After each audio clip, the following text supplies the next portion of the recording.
Fala pessoal, tudo certo? Bom, vamos falar de manutenção dos freios. Na verdade eu também quero falar de uma particularidade do freio, né?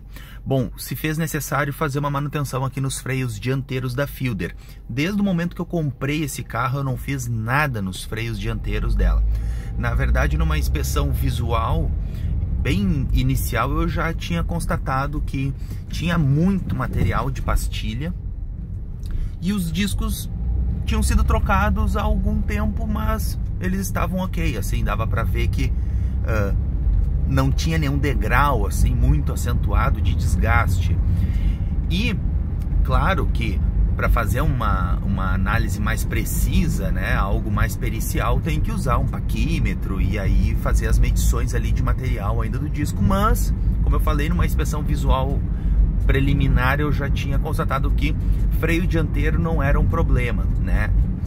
Bom, mas esse carro, essa geração de Corolla e Fielder tem podemos dizer assim, um problema crônico de freio dianteiro.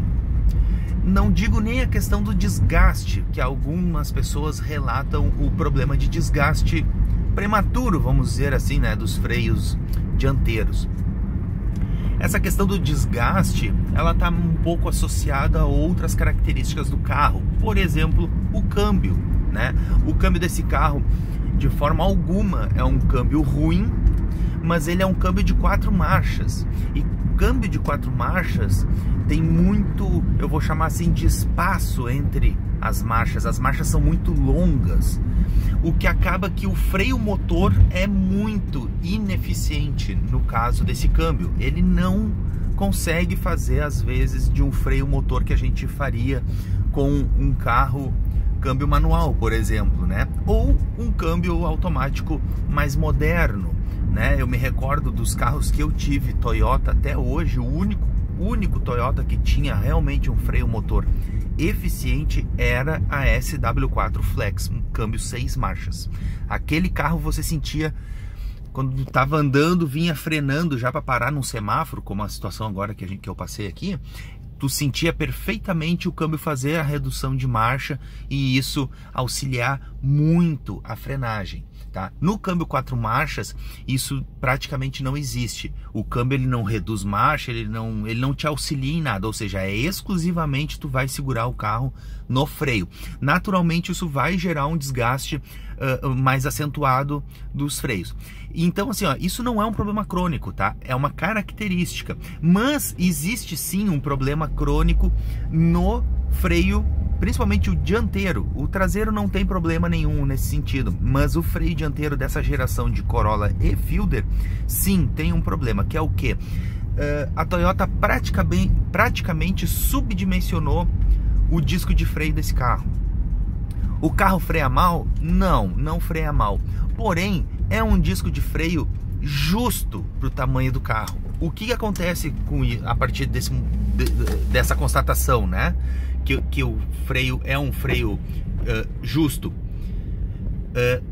O freio ele aquece muito quando se freia o carro. Quando se utiliza o freio, ele vai para temperaturas muito altas, porque o disco ele é um pouco pequeno.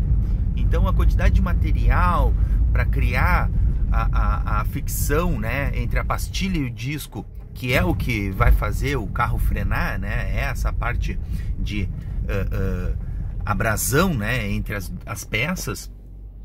No caso, como tu tem um disco muito pequeno, ele acaba acumulando muito calor. Então ele acumula uma energia assim muito alta, o que, digamos assim,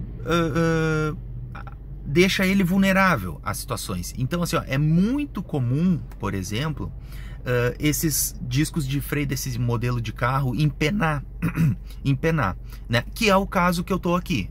A Fielder tá com os discos dianteiros empenados, pelo menos um dos lados com certeza, o lado dianteiro direito. Então ele empenou, o que acontece é que ele fica irregular, né? E casos mais extremos, né, o que não é difícil de se encontrar, inclusive os discos de freio desses carros, eles racham, eles quebram. E muito se dá em dias, por exemplo, de chuva.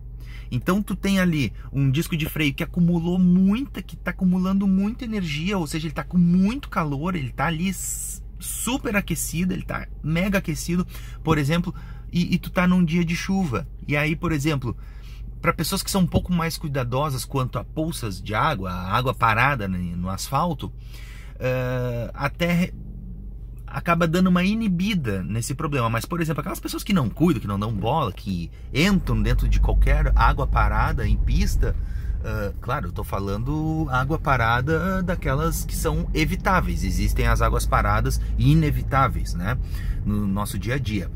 Então, assim, por exemplo, aí tu tá lá com o disco de freio mega quente, uma energia acumulada imensa, e aí tu entra e passa dentro de um local com água parada. Se tu passar muito rápido ou devagar, não importa. O que acontece? Tu dá um choque térmico muito grande. Claro, todo disco de freio vai ter choque térmico, ele é projetado para aguentar isso.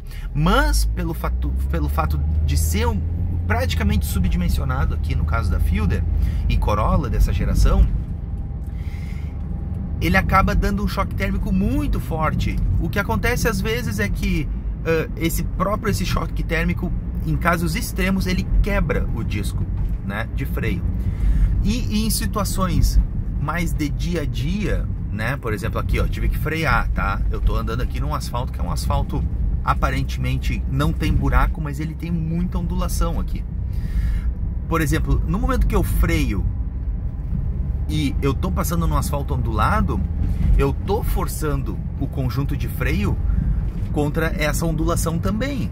Então isso faz com que o disco entorte, que o disco empene, né? Aqui, ó, por exemplo, eu tô numa curvinha e tô freando, porque tem um semáforo aqui. Tipo, frear em curva é algo que tu cria uma força lateral nos discos de freio também, algo que leva a empenar, né? Então aí quando tu tem um material muito aquecido, ou seja, vamos botar muito entre aspas, ele tá macio, muito entre aspas, entendam, né?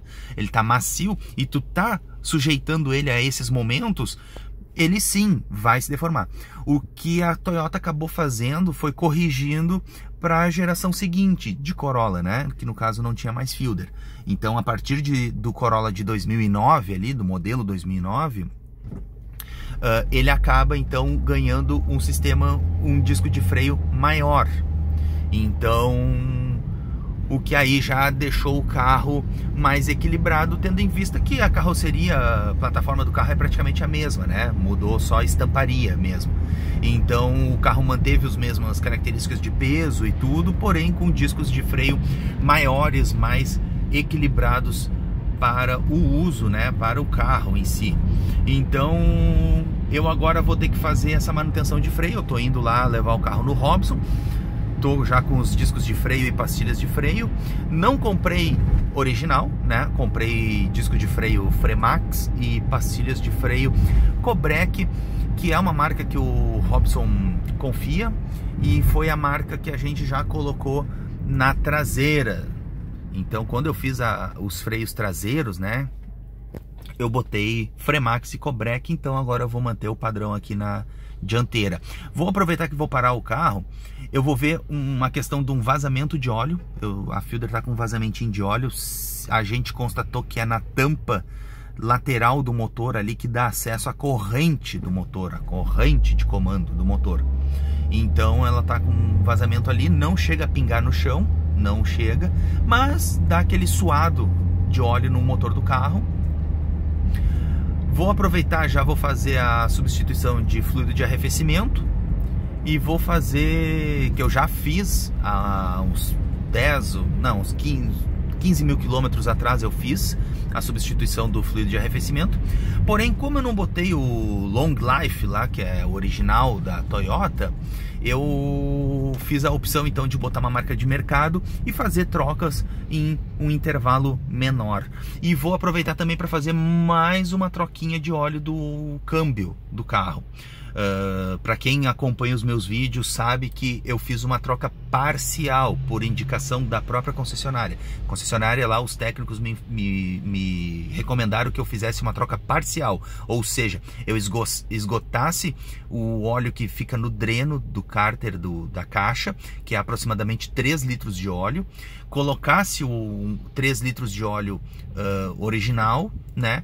Botasse o carro para rodar e aí fazer uma troca mais antecipada. Então é isso, eu rodei aí 15 mil quilômetros e vou então fazer essa troca para renovar então o fluido da caixa de transmissão e verificar aí mais alguma coisa do carro, se precisa. É isso, manutenção de rotina. O carro, cara, o carro não dá problema, essa é real. E eu assim, ó, eu viajo, eu ando, eu não fico cheio de dedo porque o carro é velho. Não, cara, eu ando como se eu tivesse com carro zero, assim. Não tô dizendo que carro velho é que nem carro zero, porque isso não existe. Carro zero é carro zero.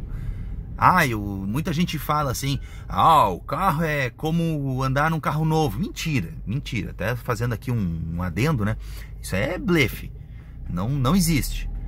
Tu andar num carro zero é tu andar num carro zero, cara. Quem já teve sabe. Não, um carro velho pode ser assim, o carro é muito bom, mas não é como carro zero. Como carro zero não tem, tá? Mas assim, eu ando, então, né, voltando ali, eu ando como se eu andasse num carro novo. Que normalmente quando a gente tem um carro velho, a gente já fica preocupado, né? Meu Deus, e agora? O carro é velho, será que é confiável? Só um pouquinho que a IPTC tá ali. IPTC aqui em Porto Alegre é Empresa Pública de Transporte e Circulação, a fábrica de multa. Então os caras estavam ali e aí se eles me verem com o telefone eu tô ferrado. Bom, então assim, normalmente quando a gente tem um carro antiguinho, a gente já fica meio, mas e aí, será que esse carro é confiável, né? Será que o carro... A gente fica meio cagado, né? Quando o cara tem carro novo, foda-se, carro é zero, não vai dar problema nunca. Né? Então, tipo assim, o que eu quero dizer é que eu ando despreocupado como se eu estivesse andando num carro novo. Aqui com a Fielder. E, cara, o carro é fenômeno mesmo. O carro não dá nada, não dá problema, porra nenhuma. É isso aí, pessoal. Um videozinho bem legal pra vocês aí. Forte abraço.